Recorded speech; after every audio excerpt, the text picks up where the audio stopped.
T's aren't loose on the air, especially. Yeah. And he's sensitive. Darryl, you was getting ready to make a point and make it after the break because I think it's going to be profound.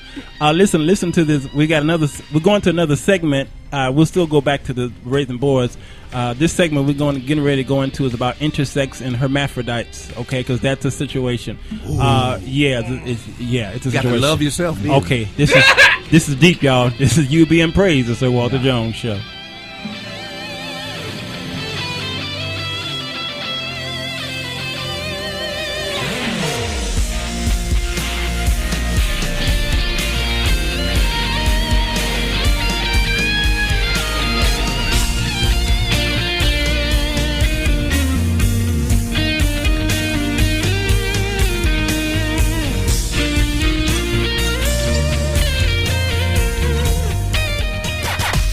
Broadcasting all over the world at urbanbroadcastmedia.com, delivering love and inspiration 24/7. This is UBM Praise. The following show is paid programming and does not necessarily express the views and opinions of Urban Broadcast Media and its subsidiaries. Thank you for listening to UBM Praise. And now, our feature presentation. Monday. Here's a very interesting story coming to us from Germany. It's become the first country in Europe to allow babies with characteristics of both sexes to be registered as neither male nor female. From today, parents will be allowed to leave the gender blank on birth certificates, and the move is aimed at taking away some of the pressure that parents feel to make quick decisions on the sex of their babies, including whether they might need surgery to determine their gender. Now, it's thought that up to 1 in every 2,000 people have characteristics of both sexes. They're known as intersex because they have a mixture of male and female chromosomes. German passports, which currently list the holder's sex as male or female, will soon have a third designation, X, for intersex. Well, with me in the studio is Sarah Graham. She defines herself as an intersex woman. She's also a counsellor who works with people with gender issues. Sarah, thank you so much for coming in. I want to just sort of cut to the quick. What was it like growing up for you? Well, I was one of a generation of people that were completely lied to by the medical establishment. I first came into gynecology when I was 7, and my parents and I were both given a story about what my diagnosis was that wasn't actually correct. And when I was 7 years old, I was operated on, and I had my ovaries removed, or that was the story, and then went on hormone replacement. I had to see a lot of doctors. I saw Sir John Professor Dewhurst every 6 months. I had an army of medical students examine me. It was a very traumatic process. And then I discovered in my 20s that actually we'd all been lied to, including my parents, and that actually I'm an intersex woman, and they'd covered that up. How did you arrive at that conclusion? Finally, I had a gynecologist who was willing to be honest, who broke the silence and didn't agree with the medical establishment lying to intersex people, and actually said, no, this isn't true. I'm going to let you look at your notes, and you have a condition called androgen insensitivity syndrome, and you're actually an intersex person. You have XY chromosomes. There's a whole range of conditions, though mine is just one, and anybody who's interested really needs to Google this, because some people have chromosomes that are different. Some people have, all sorts. I mean, there's many varieties, and I can't sum it up in this little segment here. Sure, but when you got that discovery, how did that change your outlook? What did it do for you? For me, and for many intersex people, it was completely shocking and traumatic, because there's absolutely no visibility for intersex people in the world. Most people out there probably don't even know that intersex people exist. We've been erased by the medical and legal establishment around the world, and babies are still being operated on routinely. Often these operations are not necessary for the child's development. Sometimes they take away fertility and sexual responsiveness, but they're done to make culture feel better. They're done to reinforce these boxes of male and female. Well, that's not the actual truth. Nature loves diversity, a whole range of different possibilities of gender and sexual characteristics. Men, I'm a therapist, and when I work with men and women, one of the things we have to do is strip away these beliefs, because a lot of it is just fantasy that we all live by. So this move by the German government to allow, the box to be left blank on birth certificates, do you welcome that? Absolutely. And when I saw it this morning, I tweeted from at Addiction Expert how pleased I am that Germany is being progressive and stepping forward. This has a massive implication for cultures and societies and for the state, because the whole system is based on those two boxes. The whole internet is based on those two boxes. So there are massive costs potentially for changing that and recognising that intersex people exist. But I think it's good for all of us, because because those two boxes constrain us all into these little things of what a man should be or what a woman should be. And actually, we're who we are. We're individuals. But for the kids who grow up with a birth certificate with nothing on it, I mean, they're going to have a lot of issues later in life, aren't they, as a result of that? That's a problem, and I think Germany is... They've done a good thing, but we need to go further. We actually need to have a new classification for those people who want to define themselves as intersex. Many people, myself included, are happy with a gender. I'm definitely a woman. I identify as a woman. But that's not the whole story. I'm also intersex too. And it would be nice in an appropriate circumstance to have a box where you can choose to come out and be proud of being an intersex person. Kids in the playground would run around saying, I'm a boy, I'm a girl, I'm intersex? Yeah, why not? Lots of children express... They get bullied.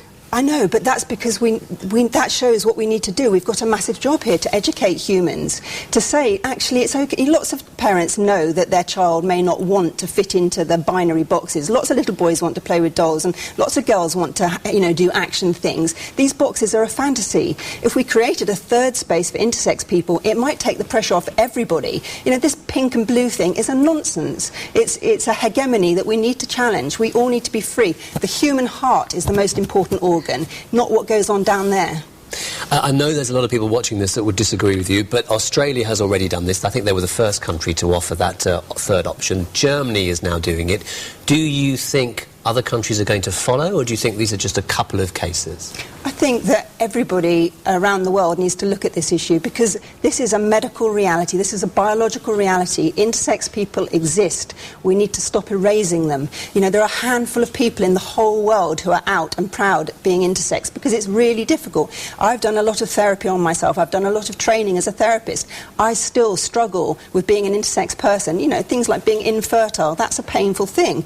I still have anger that comes up that I need to work on. We need to support intersex people, but we also need to know that, like the Native American tribes used to know, intersex people have special gifts. Because we don't fit in those tiny boxes, we can see the world in a different way, and we have things that we can contribute to society if it's safe for us to speak up and to be who we are. Sarah Graham, I think it's been absolutely fascinating talking to you. I know there's a lot of issues hanging off this subject, but thank you very much for coming in and sharing your experience. How do you want to know? How bad do you want to know it? What are you willing to do to find out? Tune in to the Men's Chronicles right here at the Sir Walter Jones Show at UBM Praise.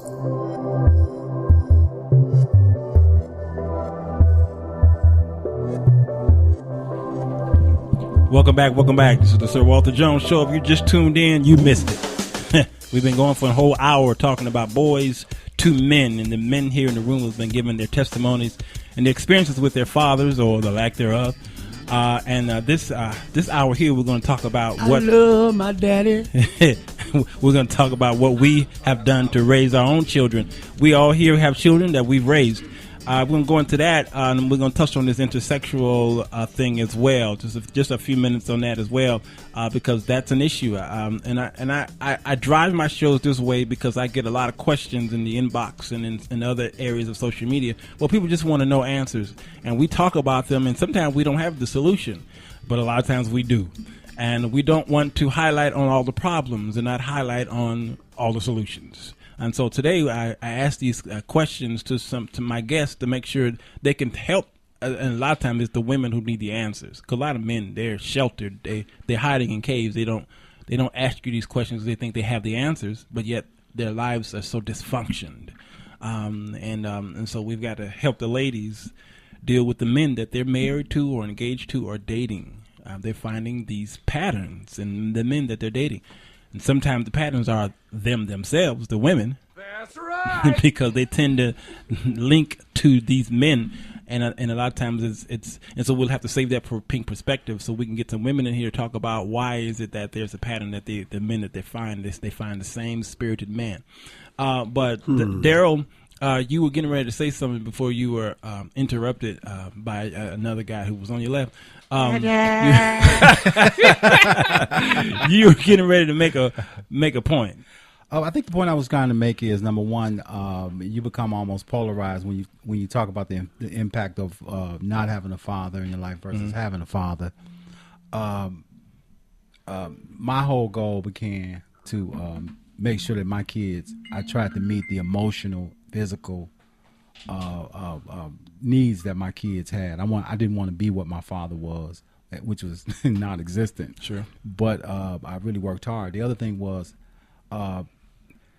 you were saying about how did this impact me in relationships. I think not having a father in my life and having some of the things that our father said to him and now, it did impact me as far as when I began to relate with women, because I didn't have those stories and didn't have that, look, man, women, they're going to seem like they crazy and blah, blah, blah, blah, but this is what you need to do. Mm-hmm. And I had to kind of figure out a lot on my own.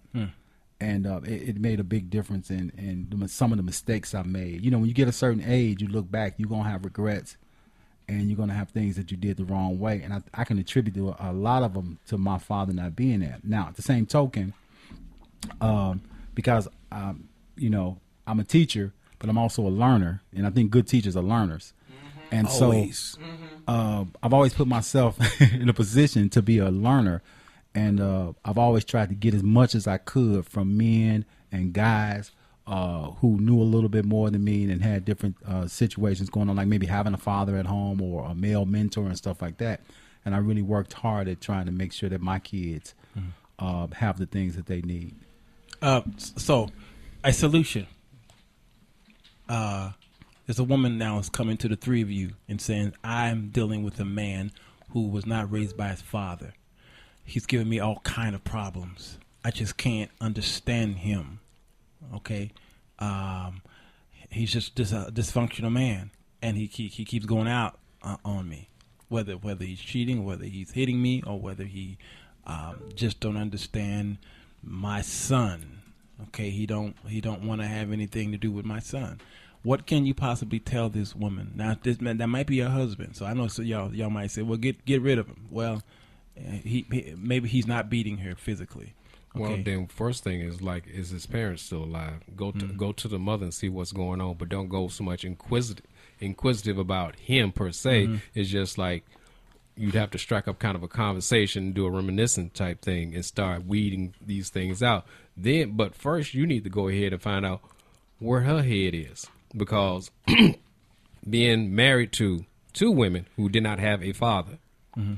They have a constructed idea of what a man is. And it wasn't quite flowing for them. They kept running into barriers when I wouldn't yield or I wouldn't bend in this particular direction, or I would go ahead and compromise on another one where they felt I should have stood, firm. So it was like, so basically it was a case of, so I'm not living up to your idea of what a man is as opposed to me living what a man actually is. Mm-hmm. Boy, you hit the nail on the head with that. Man, that's good. That is so profound. So, well coming from the marriage coming from expert. art. Yeah. Coming from a carpenter, that's unusual. Tears it down and build it up. Yeah. Solid. Well, go ahead. No, I was going to say artist for artist. Yeah, that's true. Yeah, he's autistic at times, but go ahead. What was more profound about it? What was the part of the album that stood out? Well, the fact that he made mention of the women that did not have dad in the home, so they had no accurate example. Yeah. Regardless of the type of man he was, there are certain things that are common among all men. Okay. If he's a man and not Jezebel or not Ahab, you know what I'm saying? Yeah. And most women that are not raised with their father in the house regularly, not just dad in my life, but dad in the house regularly, they have a skewed view. I see. So when they start living with a man, yeah, they think that he's supposed to be reactive like my brother was to my mother. Yeah. Versus him taking the head, him doing what men do, and you watching your mother react to that. That's good. That's good. I learned a big lesson from my wife, even in me. She teaches me a whole lot, even though I've had other examples. Good. But she still teaches me. And then, like you said, doing some investigation. I didn't know it was investigating. It was more so just observation. Yeah. Her mother was the perfect example of how to be a strong woman, run her household, but know when. Not just how, but when to submit to the authority of the man. Wow. Even pushing her authority. Because my wife has made some decisions that made some suggestions that have helped us make better decisions. Whereas my authority alone would have led us down the wrong path. But she was a wise woman. And you made a very a good point, because a lot of times we look at the impact of a positive male or positive father on the male, but it also has an impact on the daughter. You need both parents. Yes. And both relationships, the mother to the son, although it may be different, but